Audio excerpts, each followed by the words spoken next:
Hey, thanks for checking out Nuts and Bolts with Tone, and welcome to my channel. Today we're going to talk about soldering. I've met a lot of guys over the years that didn't know how to solder and didn't know how to solder properly.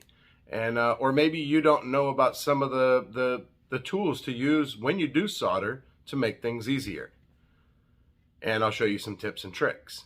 So first, let's talk about what you need to solder. So I had a snap-on soldering iron for a long time. It failed. Obviously, it was expensive. I don't remember how much it was. But anyways, it stopped working. I had to send it in. They gave me a loaner. While I had the loaner broke and did the same thing that the one I sent in. I never got the one I sent in back. The loaner didn't work. I needed a soldering iron. So I found a power probe. Butane soldering iron. So this kit's pretty cool. I've had it for a long time. I actually need to buy some replacement tips because, well, I'll tell you about a little tip that will save you, actually will save your tips. So it looks like this, okay? It's got little wrenches right here. It's got different tips. It's got this right here. You put this on the end and you can go around the wire to shrink the heat shrink. It comes with solder. I don't use this. I have solder in the rolls because obviously I get it from the shop. So anyways, so soldering iron, I'll show you how to use that and also how to save your tips. And as you can see, what's happened to my tip, well, I have one tip that's real small. It's like a point. And then my other tip is normally bigger, but now it is getting smaller because I don't clean it, I don't take care of it. The way you clean these, as far as I was taught in school, is you get like a wet rag. Just take a red rag, and when you're done, just grab it and just pull it, and it'll pull all the crap off of it, and it'll save your tip from building up. It's really hard to clean when you've done that. So I like just some wire cutters. I have some snap-on. I have these snap-on ones here. These are also the cutter. They also work for pinching butt connectors. And bare butt connectors and insulated butt connectors. Snap on. We're going to use these dynamic automatic wire strippers. Here was my homemade soldering holder tool, holding the wires. Cheap. I didn't have anything else. I had to make like a PCM harness that had like 100 wires in it. I had to solder it. It's a real pain in the butt. I just recently picked this up right here. I bought this on the Matco truck. They sell these everywhere. These rotate, and then this is magnetic. I just bought this like last week. I've used this a ton already. It helped me a lot. Man, I recommend buying one of these. It's got 2 alligator clips attached. Buy that. And then you just need wire and solder and heat shrink. So let's get into it. All right, so here we go. We got the power probe soldering iron. I'm gonna take the lid off. Don't put this lid on after you get done soldering because obviously it's hot. It touches it, it's gonna melt, whatever. Anyways, wait till it cools off. It's hot only from this point up. So you actually could, yesterday I actually did some soldering and I was in a hurry, had a lot of work to do. And so I just did this number here and I just hung it off like that and it cooled off great. It left somewhere to sit and it didn't affect anything. So that's how you do that. All right, so the first thing, now this all gets hot, so I'm gonna turn it. All right, so the first thing you wanna do is you wanna get some butane and you're gonna hold it upside down, but basically you're gonna go like this. You'll feel the tube getting cold. When you hold it upside down, you'll see the butane spitting out and then you know it's full. So any sort of butane, I have multiple cans of butane. So we're going to just, well, first let's get some wire ready before we turn that on. So we're gonna use these Dynamic Tools wire strippers right here. And we're gonna strip a bunch of wire because we're just gonna do a bunch of solders. I'm gonna show you how it works on little wires, how it works on big wires. So what I like to do is I like to strip about that much wire. And I'll show you why.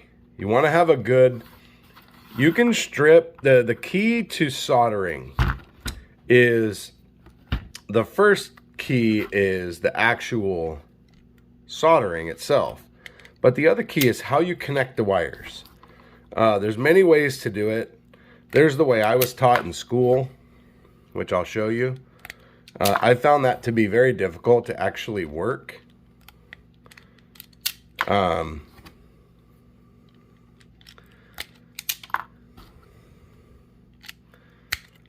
going to do some bigger wire because this is obviously a lot different to solder.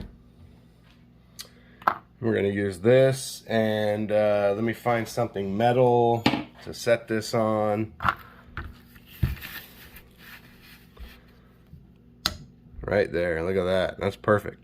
Okay, so what you're going to do is, the way I was taught in school is that you want to kind of intertwine the wires and push them together. Now this would work on a big wire. So we're going to do it on this wire only because the way I do it with small wires is a lot harder to do this with. So as you can see, I've mated them all together and they're like almost the same size and straight. So we're going to set this to the side. We're going to solder that one.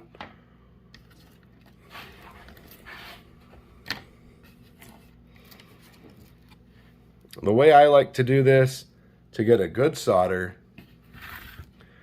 is I like to, with little wires, now this is for little wires, I like to take the wire and I like to kind of go in the middle if I can. I'm doing this through a camera over the camera. So I like to take one side and wrap it around and pull it tight. And then I grab this bit here and I fold it back over. You want to make sure that you get all your little strays flat, because if you don't get them all straight, then you'll have little scraggles pushing through your heat shrink. And now with the alligator clips, you can see I'm able to get the wires nice and straight, nice and together. I'm going to turn this to the side. So once I start soldering, you can see. All right, so you need some solder, okay, right here. 60-40 rosin core is what you want to use for regular soldering. Now, obviously, the thicker the solder, the hotter it's going to have to get. You're going to take your power probe here. You're going to turn it on. You can hear the gas. Okay, sounds like a blowtorch. Okay, so we're on.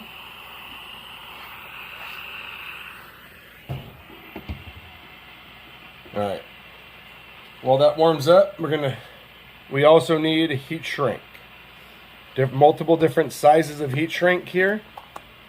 Okay. Now, when doing this, normally what you would do is you would figure out your heat shrink beforehand, because you would slide it on the wire. Since we're just doing random pieces of wire, I'll show you how to do that, and I'll also show you my little tip that I found yesterday while doing this.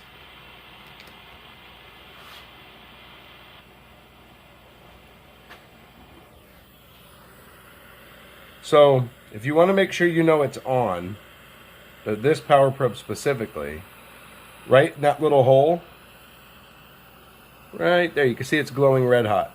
All right, now you can see all this drip that's hanging off of here. Okay, that's because I didn't clean it, and that is old solder.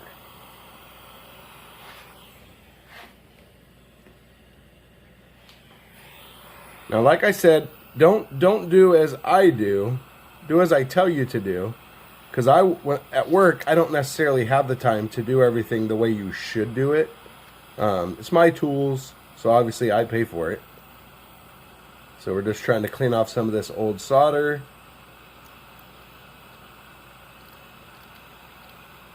All right. So now, what you want to do is you can kind of touch your solder to the soldering iron to show that it's hot. Now you want to hold your soldering iron under the wire. okay, because heat rises, right? And you're trying to get this whole thing hot. And the way that you know it's hot is as you start touching your solder to the wire, the solder will start to melt. So remember, you're not melting the solder onto the wire. The wire is actually melting the solder because the heat is going through the wire. Some guys think that you just put the solder to the soldering iron, get it hot, and then kind of drip it over the wire. Problem with that is you're not getting a good solid solder. Now you got to touch it to get it hot, make sure it's going good. And this is thicker wire, and I have a smaller I don't really have the right size end on my okay, now you can start to see. So now you want to make sure the whole wire is covered. So you're going to kind of run it back and forth. Now it will only hold as much solder as is proper. Now you want to run your soldering iron back and forth to make sure there's no drips. Now you can see how it's all nice and smooth. Alright. Now obviously this one is going to take a lot longer.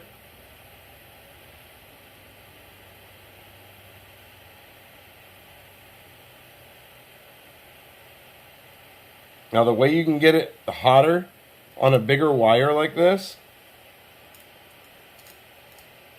is if you touch your solder to the soldering iron, it will actually help the wire start to heat up.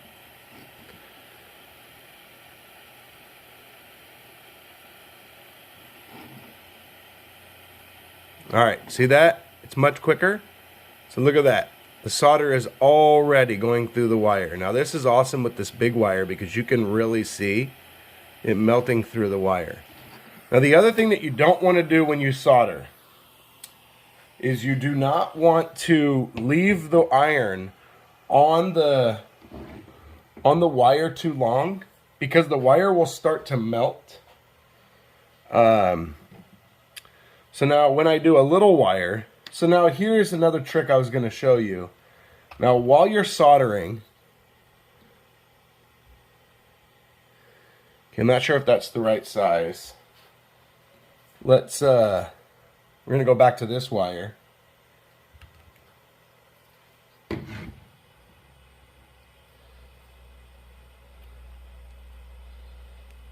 We're going to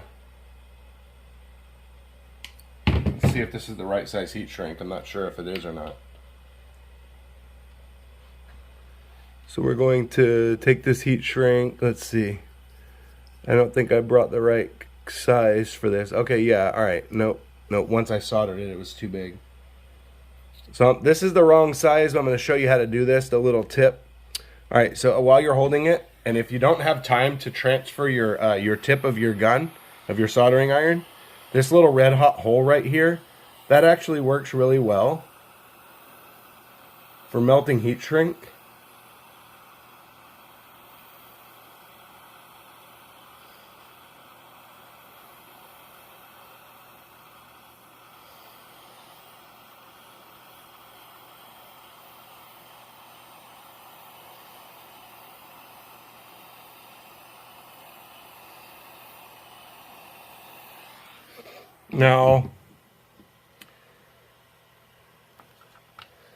Now you know you did it right when you can see your solder through the heat shrink. That means that it shrunk down real nice. This actually was the right size. This is good heat shrink here. I forgot. This has some glue in it. Anyways, that's how you can do a little tip with your heat shrink instead of transferring the tip to the heat shrink piece, to the part that does the heat shrink.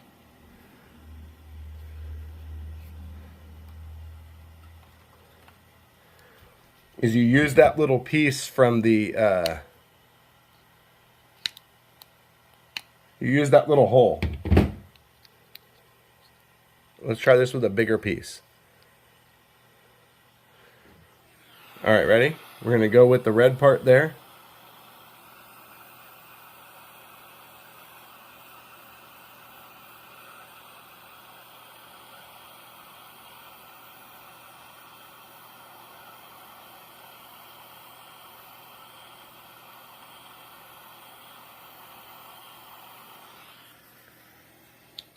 All right, so now you can see on this here, you can see how well it shrunk.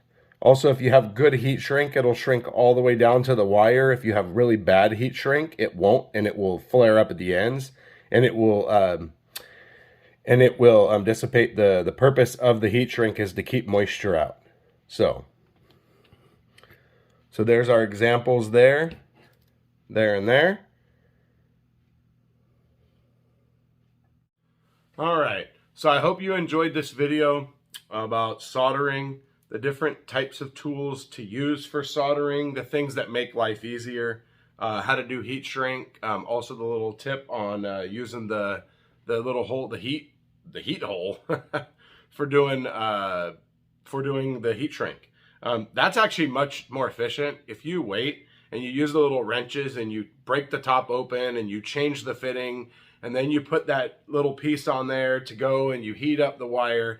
That actually takes quite a bit of time. So you can do this because the other reason that you want to do it the way I showed you with the hole is that a lot of times you have your harness built right and you have all these wires and maybe you don't have a lot of room. Well, if you leave your soldering iron on the wire too long, then the heat will start to run down and your heat shrink will actually start to melt down here. And so then the end that's supposed to go over your solder won't fit because now it's shrunk. So I've done that before and that's a real bummer. So yesterday what I did was I had all the heat shrink on all the different wires, and as soon as I got done, I pulled it up, I used the little heat thing just to make it stay, and then I went to the next one, soldered it, pulled the heat shrink up, made it stay, and then when I was all done, I came back and I heat shrinked them all so they wouldn't come off. So, hope you enjoyed the video. I hope you learned something. Leave a comment down below if you solder a different way or if you have different tools that will help people, or share with me so I learn, because hey, I love new tools that make things more efficient.